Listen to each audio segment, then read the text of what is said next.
Nous sommes ici aujourd'hui le 10 décembre, journée internationale des droits de l'homme, pour présenter un rapport qui couvre les violations des droits de l'homme au Sahara occidental du 13 novembre 2020 au 13 novembre 2021.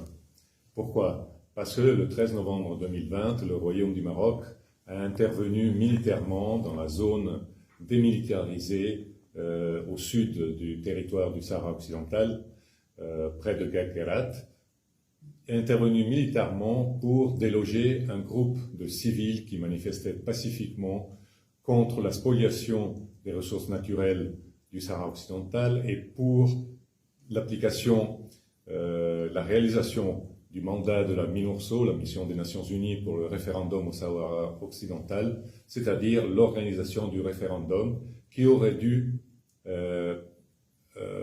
être mis en place au début de l'année 1992. Cela fait bientôt 30 ans.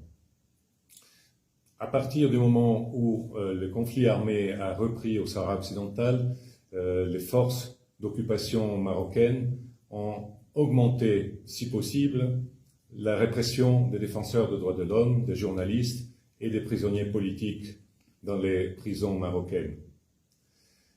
Cette augmentation de la pression et de la répression s'est manifestée par un usage encore plus intensif de la torture. Torture psychologique, torture physique, arrestation arbitraire, des personnes qui sont emmenées au milieu du désert et laissées là seules rentrer à leur domicile à pied. Également, l'exemple le plus visible de cette répression, celle qui s'exerce à l'encontre de la famille Khaya à Boujdour, qui est pratiquement aux arrestations domiciliaires depuis 1 an, qui subit régulièrement l'intervention dans la maison des forces de sécurité marocaines, qui détruisent leurs biens, qui les frappent violemment et qui à plusieurs reprises les violent.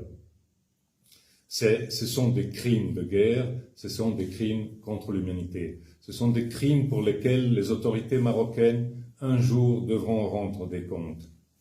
Et nous appelons la communauté internationale dans son ensemble, les Nations Unies, l'Union européenne, l'Union africaine, à intervenir avec force dans le territoire du Sahara occidental pour protéger les civils, protéger la population civile, protéger les défenseurs des droits de l'homme, protéger les journalistes et protéger les prisonniers politiques.